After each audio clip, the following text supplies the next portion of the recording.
샬롬. 좋은 아침입니다. 감사합니다. 오늘 계속해서 디모데후서 봅니다. 디모데후서 1장 12절 말씀, 우리 다 함께 하나님의 말씀입니다. 받들어 우리 한 목소리로 읽도록 하겠습니다. 이로 말미암아 내가 또 이 고난을 받되 부끄러워하지 아니함은 내가 믿는 자를 내가 알고 또한 내가 의탁한 것을 그날까지 그가 능히 지키실 줄을 확신함이라. 아멘. 제가 미국에 온 후에 8년 만에 한국을 나갔습니다. 76년도에 미국에 와서 8년 있다가 이제 84년도에 처음 한국을 방문했는데, 제가 여기 와 있으면서 한국에 갈 때 꼭 한번 하고 싶은 것이 있었습니다. 목욕탕 가는 겁니다.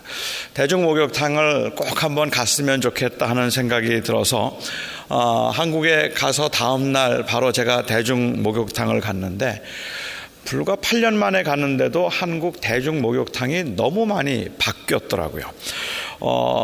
탈의실도 변해 있고, 그 다음에 수도꼭지 물을 어떻게 트는지도 모르겠고, 뭘 어떻게 해야 될지도 모를 만큼 너무 세련되어서 아주 굉장히 당황스러웠습니다.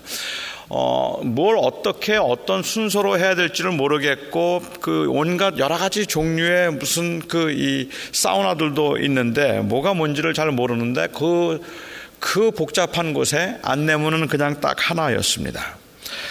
탕에 들어가기 전에 반드시 샤워를 하시오. 딱 그거 하나만 있고 그 다음에는 아무것도 없어요. 저는 그냥 그럴 때는 안내문을 따라하는 게 좋으니까, 잘 모르니까 일단은 샤워부터 제가 했습니다. 그리고는 탕 안에 들어가서 조심스럽게 제가 탕 안에 들어가 있으면서 다른 사람들은 뭘 하나 제가 관찰을 했습니다. 처음에 들어오면 뭘 하는지, 어떻게 하는지. 그런데 사람들이 목욕탕에 들어가서 취하는 순서가 정말로 사람마다 다 다르더라고요. 온탕에 먼저 들어가는 사람이 있는가 하면 냉탕에 들어갔다가 온탕으로 들어가는 사람도 있고, 이를 먼저 닦는 사람도 있고, 그리고 운동을 하는 사람도 있었고, 왜 그러시는지 모르지만 기둥에다가 배치기를 하는 분도 있겠습니다. 그게 일종의 운동일 텐데, 기둥에 이제 배치기를 하는 분도 있고, 반신욕을 하겠다고 의자 하나를 갖다 놓고는, 그리고는 이 탕에 앉아서 그냥 한참을 앉아 계시는 분도 계셨습니다. 너무 신기하잖아요. 사람마다 다 각자 자기가 옳은 대로 하고 있는데 아무도 누가 무엇을 하든지 의식하는 사람이 없었어요. 그 사람들이 뭘 하고 있는가 하는 걸 주목하는 사람은 저 하나밖에 없었고, 다른 사람들은 그냥 자기가 와서 자기가 하고 싶은 대로 이 목욕을 하고, 그리고 이 탕에서 즐기고 그리고 나가면 되는 겁니다. 제가 거기에서 확실하게 터득한 것이 있다면, 목욕탕 안에서는 소견대로 하라. 소신껏 하는 것이지 어떻게 하는 룰이 없다는 것을 제가 그곳에서 확실하게 깨달았습니다. 정말 목욕탕에 들어가서 처음에 줄을 서서 샤워를 하고 온탕을 들어가고, 냉탕에 들어갔다가 온탕에 들어갔다가 이 사우나를 들어갔다가 하는 순서를 정해서 하는 사람은 아무도 없을 것이고, 그런 순서를 정하는 경우는 없을 겁니다. 일단 그 안에 들어가면 하고 싶은 대로 하면 됩니다. 그냥 탕에 들어가기 전에 샤워를 먼저 해서 공중도덕을 지켜주는 것 말고는 그냥 내 마음대로 하면 되고, 남에게 불편을 끼치지만 않으면 됩니다. 그러면 아무 문제가 없을 것 같아요. 목욕탕은 그렇게 해도 괜찮습니다. 그런데 어느 때는 우리가 믿는 종교가, 또 우리의 신앙이 이렇게 대중 목욕탕 같다는 생각이 들 때가 있습니다. 자기 중심이 된 그러한 종교를 가리켜서 일반적으로 우리가 부를 때 backyard religion이라는 말을 씁니다. backyard religion이라는 말은 이 backyard rule이라는 말에서 나온 것인데, 자기 집 뒤뜰에서는 뭘 하든지 아무 상관이 없어요. 거기에는 뒤뜰에서는 이것을 해야 한다는 그러한 규칙이 없기 때문에 자기 집에서는 그렇게 하면 되고, 아니면 자기 집에 들어온 사람들은 그 집의 하우스 룰을 따르면 되는 것이지, 무슨 유니버설한 그러한 법칙들이 있어서 그 법칙대로 행하는 일이 없습니다. 이런 그 하우스 룰의 말을 이제 좀 따서, 그래서 보통 우리가 최근의 종교를 가리켜서 이야기할 때 backyard religion이라는 말을 씁니다. 이거는 믿고 싶은 대로 믿으면 된다는 거예요. 자기의 소견에 옳은 대로 하면 된다 하는 그러한 의미라고 우리가 볼 수 있을 것 같습니다.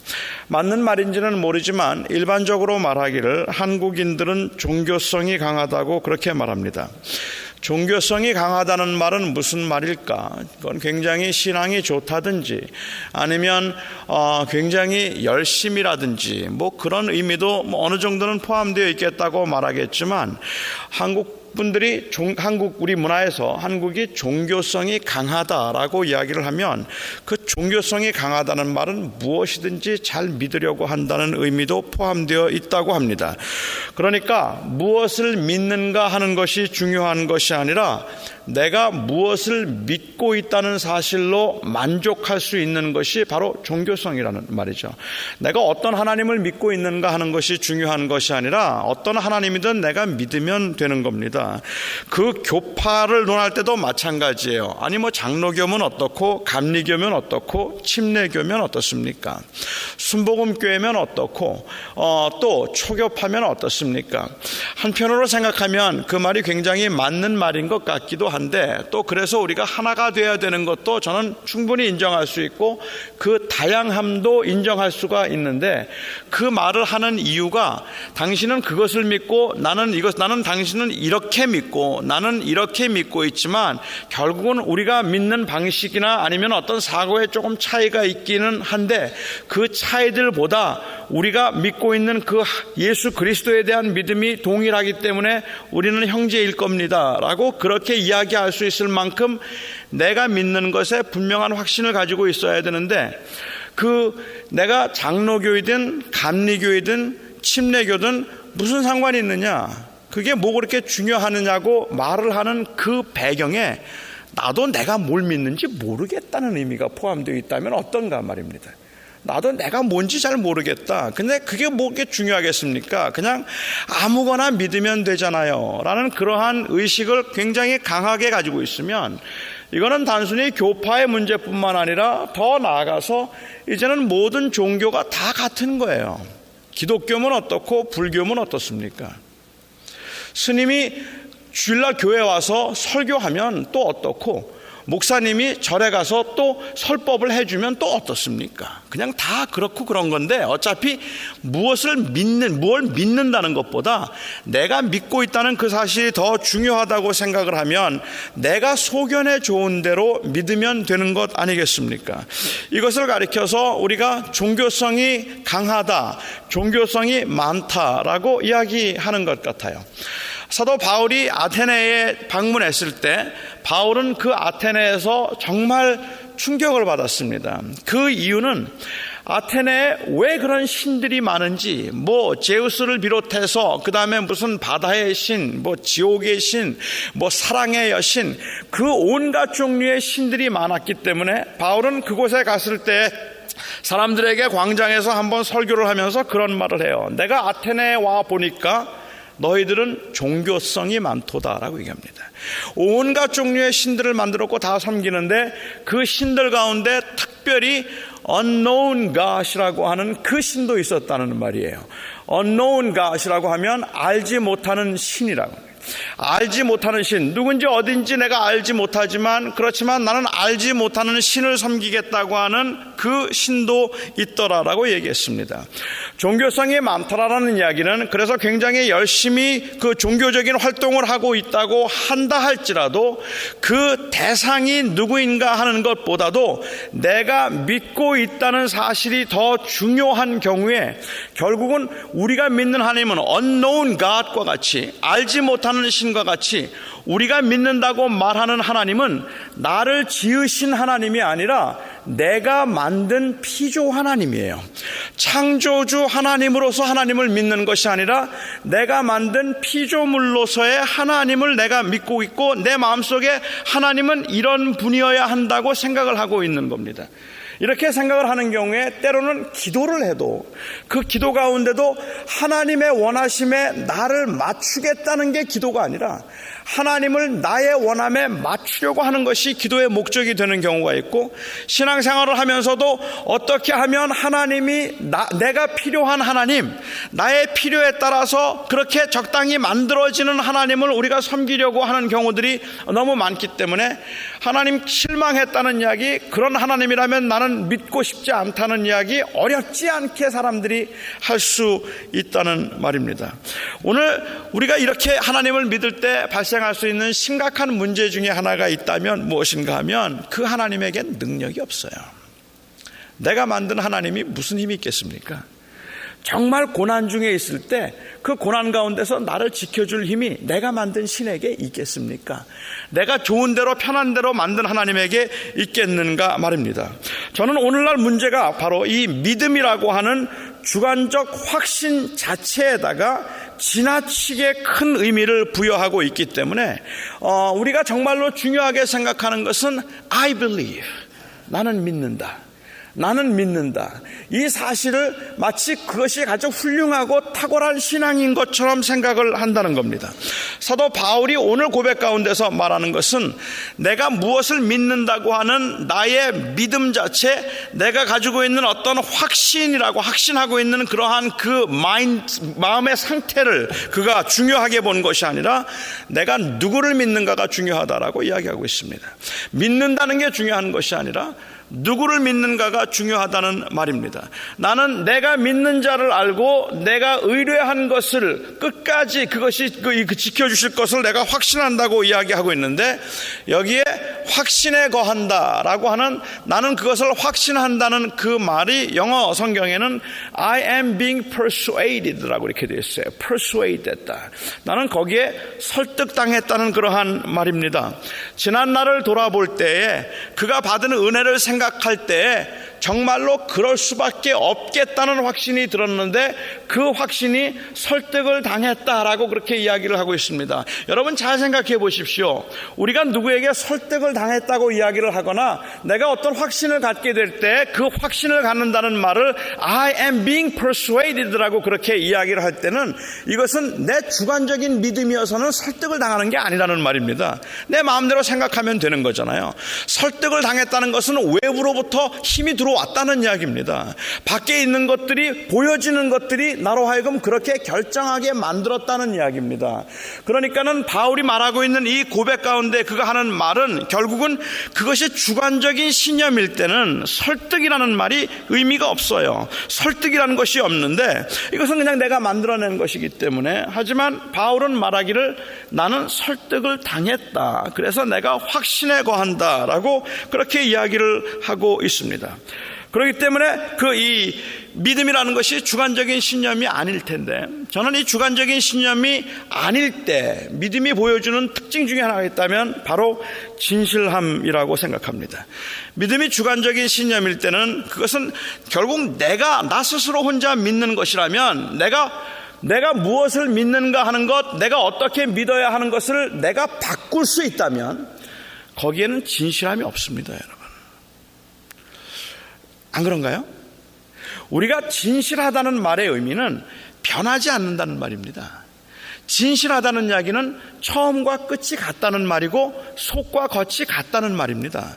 상황에 의해서 변하지 아니하고 어떤 상태 때문에 바뀌지 않는 것, 그것을 가리켜 진실하다고 이야기하는 겁니다. 처음에는 좋아서 사랑한다고 말하고도 조금 힘들어진다고 해서 버리고 사랑하지 않는다고 말하면 우리는 금방 할 수 있는 말이 진실하지 않다는 말을 한다는 말입니다.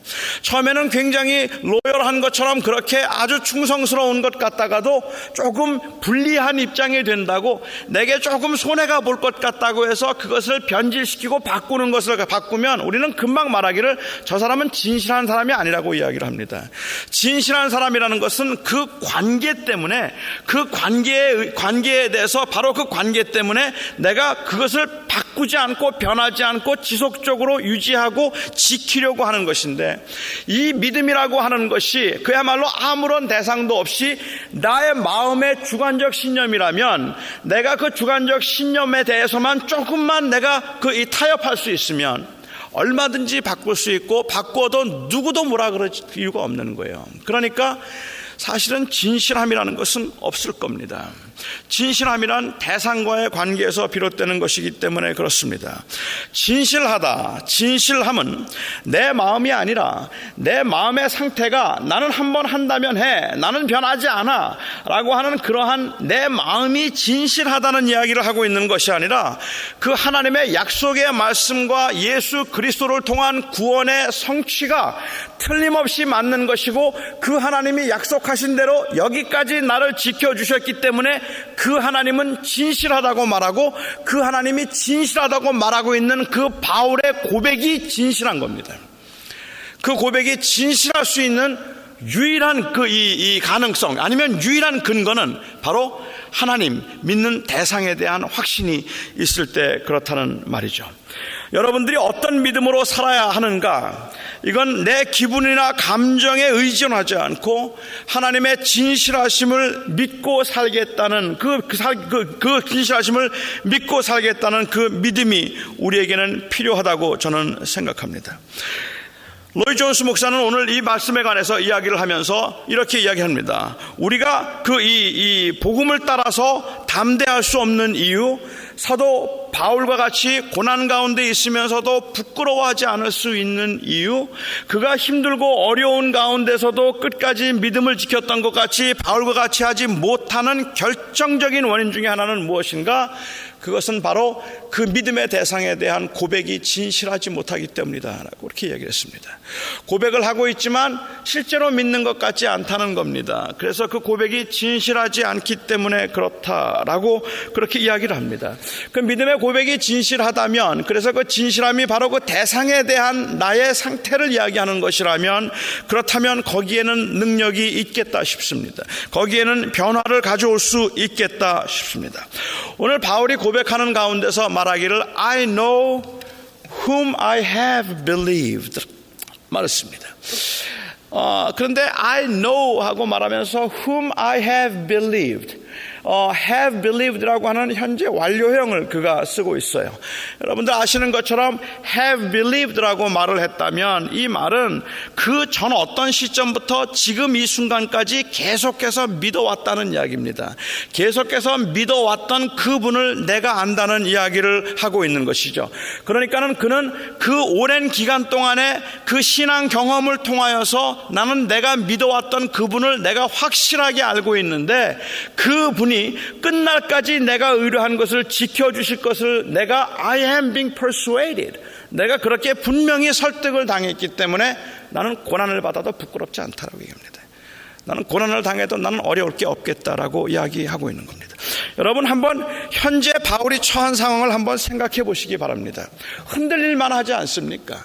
Whom I have believed, 내가 그렇게 믿어와서 나를 지금까지 지켜주셨던 분인데, 그 하나님이 신실하시고 진실하시다고 하는 믿음이 없었더라면 감옥에 갇혀있는 바울의 입장에서는 자기가 처한 상황 때문에 하나님 실망했습니다라고 말할 수 있지 않습니까? 하나님 어떻게 나한테 그럴 수 있습니까? 라고 말할 수 있지 않습니까? 지금 저와 여러분이 할 수 있는 그런 고백을 바울이 왜 못하게 했느냐는 말입니다. 하나님 나 지켜주신다고 말하고 왜 이렇게 사업을 안 되게 만드시는 겁니까?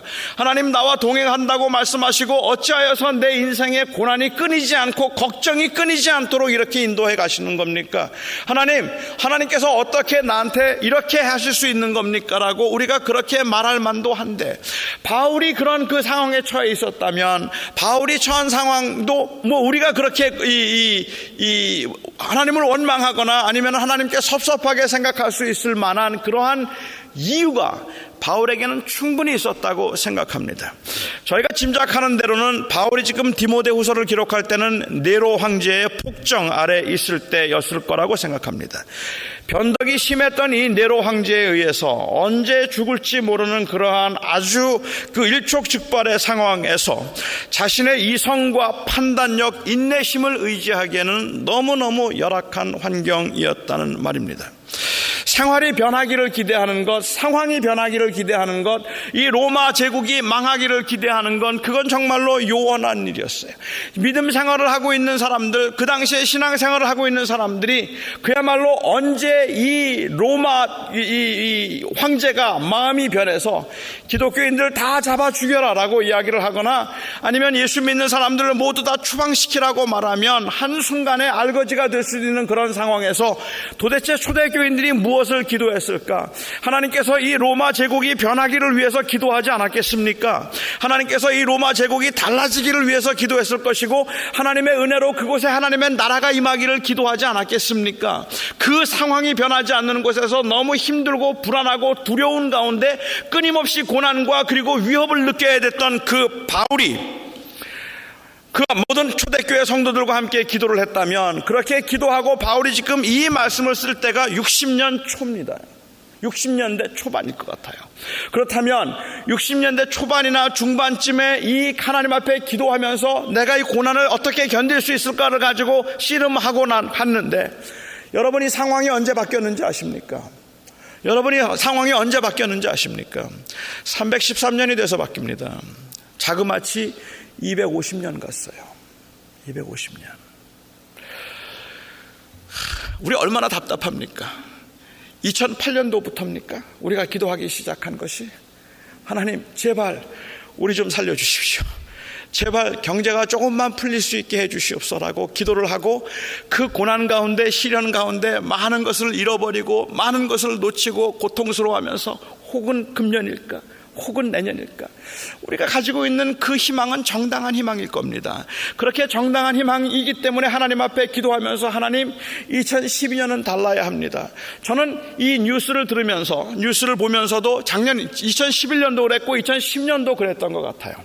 그냥 그 조그만 한 줄이라도 2011년 후반기는 좋아진다 그런 기사만 하나 딱 뜨면 그냥 만나는 사람마다 좋아진대요. 2012년에는 좋아진대요. 조금만 참으세요. 좋아진대요. 그렇게 말하고 그런 희망이라도 조금이라도 갖게 하고 싶은 그러한 간절한 마음을 가지고 살아간 게 이제 4년 되었나요? 정말로 힘들기도 하고 이젠 지친다는 그러한 생각이 들 만큼 많은 분들이 많은 걸 잃어버렸고 그리고 그러한 불안과 초조 가운데 지금도 저는 살고 계실 거라고 생각합니다. 그런 여러분들에게 제가 드릴 수 있는 희망의 말씀이 그냥 제가 보장합니다. 2012년은 됩니다. 2012년은 다 일어설 겁니다. 그렇게 말씀을 드릴 수 있으면 2012년에 제가 또 그러고 다닐 거예요. 금년은 좋아질 겁니다. 그 얘기를 계속해서 다닐 겁니다. 그렇지만 저는 이 새해를 시작하는 첫날 이 첫 주기에 여러분들에게 바울이 했던 고백 I know whom I have believed. 내가 믿는 그를 내가 안다. 저는 여러분들이 그 고백을 붙들 수 있으면 그래서 그 고백을 붙들고 이 어려운 시기도 견딜 수 있으면 참 감사하겠다는 생각을 했습니다. 자그마치 그렇게 기도하면서 자기 가까이 있던 사람들이 붙잡혀 들어가 죽기도 하고 그 바울이 언제 또 불려가서 언제 붙잡혀서 죽을지 모르는 그러한 상황 디모데후서를 기록하고 불과 1년에서 2년 사이에 바울이 죽었다고 우리는 생각하는데 그 순교를 당할 때까지 이 바울이 경험하고 있는 그 고통 가운데서 그가 어떻게 믿음을 지키고 있었는가 자그마치 250년입니다. 그 상황이 바뀌게 된 건 그런데 여러분 더 놀라운 게 있습니다. 그거보다 더 놀라운 사실이 있습니다. 더 놀라운 사실은 313년 콘스탄틴 황제에 의해서 기독교가 자유를 얻고 그리고 기독교가 부흥하기 시작했던 그 이후가 그 313년 이전보다 더 낫다고 아무도 말 못한다는 말입니다. 아무도 더 낫다고 오히려 초대교회 때가 중세교회보다는 나았다는 말을 우리가 한다는 말입니다. 그 어려운 가운데서도 믿음을 지키려고 했던 것이 모든 것이 평탄하고 순조로웠기 때문에 그래서 배반하고 변질되고 그리고 그 풍요로움 가운데 그 자유함 가운데서 방종했던 모습보다 더 나았다고 이야기를 한다는 말입니다. 오해 마십시오. 그러니까는 저는 여러분들이 풀리면 여러분들도 잘못될 테니까 하나님이 계속 묶어두실 거라는 말씀을 하고 있는 게 아닙니다. 오해 마십시오. 제가 말씀드리고 싶은 것은 정말 중요한 것은 상황에 상관없이 내가 믿었던 건 상황이 아니니까 상황에 상관없이 나는 내가 의뢰하는 자를 내가 안다. 나는 내가 믿는 자를 내가 안다고 하는 그 고백이 진실한가를 묻는 겁니다. 그 고백이 우리 안에 살아있는가 하는 것을 말씀드리는 거라는 말입니다. 그 상황에서 바울은 나는 갇힌 것을 부끄러워하지 않는다고 담대하게 말하고 있습니다. 왜냐하면 나는 내가 누구를 믿는가를 알기 때문이고 그가 한 약속을 믿기 때문이라고 했습니다. 우리가 믿는 하나님은 어떤 분이십니까? 여러분이 믿었던 하나님은 어떤 분이십니까? 지금까지 여러분들이 경험했던 그 하나님은 어떤 하나님이셨습니까? 고난을 당하지 않도록 형통하게 하시는 하나님이셨습니까? 아니었을 겁니다. 부자가 되게 하시는 하나님이셨습니까? 나에게 영원한 생명을 주기 위하여 아들을 주시고 나를 사랑하는 하나님이셨습니까? 언제나 나와 함께 하시고 이 땅에서의 생애를 마감할 때 그 영광의 기업을 나를 위해서 준비하신 나를 위한 거룩한 목적을 가지고 나의 걸음을 인도하시는 그 하나님이셨습니까? 나의 그 하나님을 향한 나의 믿음의 고백은 도대체 무엇입니까? 그리고 그 고백은 환경과 상황에 상관없이 지금도 유효한 겁니까? 만약에 그 고백이 지금도 유효해서 I know whom I have believed, 내가 누구를 믿어왔는지 나는 압니다라고 여러분들이 지금 말씀하실 수 있다면 2012년을 우리가 시작하면서 우리의 상황이 어떻든지 나는 그분에게 진실할 수 있습니다. 나의 고백은 진실합니다. 나는 그 하나님을 붙들고 금년 한 해도 살 겁니다라고 말할 수 있지 않겠습니까? 현대교회가 이 하나님을 잃어버렸다고 말합니다. 그래서 현대교회를 이 풍자하거나 아니면은 그 서술하는 책들이 가슴을 아프게 만드는 제목들입니다. 작년에 나온 책들 중에도 책의 이름들이 예수 없는 교회, 하나님이 죽은 기독교, 예수 없는 교회, 하나님 죽은 기독교. 이게 무엇을 의미하는 걸까? 그 원인이 무엇일까? 저는 교인들이 고백에 진실하지 못하기 때문에 한 말이라고 생각되고 그래서 그 말들이 가슴에 많이 남습니다. 저는 저와 여러분이 금년 한 해를 살면서 특별히 오늘 하루를 우리가 살 때에도 이 고백에 진실한 삶을 우리가 살 수 있기를 바랍니다. 우리가 말하는 그 고백은 나는 내가 믿는 자를 안다 하는 고백입니다. I know whom I have believed. 내가 믿는 자를 내가 압니다. So I know him today and then I will know him forever. 주님께서 나를 부르실 때까지 내가 그를 알 것이며 그래서 그를 신뢰하고 그를 의지할 것입니다. 상황과 환경에 상관없이 어려움과 고난의 시기가 있다 할지라도 그 과정을 지켜가는 과정에서 그분이 나를 지키시며 그분이 나와 함께 하심으로 하나님의 거룩한 뜻을 이루시고 영광의 기업에 들어가게 하실, 마침내 나로 하여금 안식하게 하실 그 하나님, 나를 그렇게 사랑하신 그 하나님을 내가 믿어왔고 내가 오늘도 믿고 금년에도 믿습니다 하는 그러한 고백, 그 고백을 여러분들이 붙들 수 있다면, 그 고백에 진실하다면 그것이 바로 우리가 소망하고 있는 신앙의 모습일 것입니다. 여러분들이, 그리고 제가 이 믿음으로 살 수 있기를 바랍니다. 내가 믿는 자를 내가 압니다라는 고백을 붙들고 살 수 있기를 바랍니다. 잠깐 기도하겠습니다. 은혜로 오신 아버지 하나님, 오늘도 사도 바울의 그 고백을 들으면서 그 어려움 가운데 했던, 그 고난 가운데 했던 그 고백을 들으면서 바울이 감옥에서 부르짖고 있는 그 고백이 저의 가슴에 와닿습니다. 하나님, 우리 사랑하는 성도들이 이 고백을 붙들고 살아갈 수 있게 하여 주시옵소서.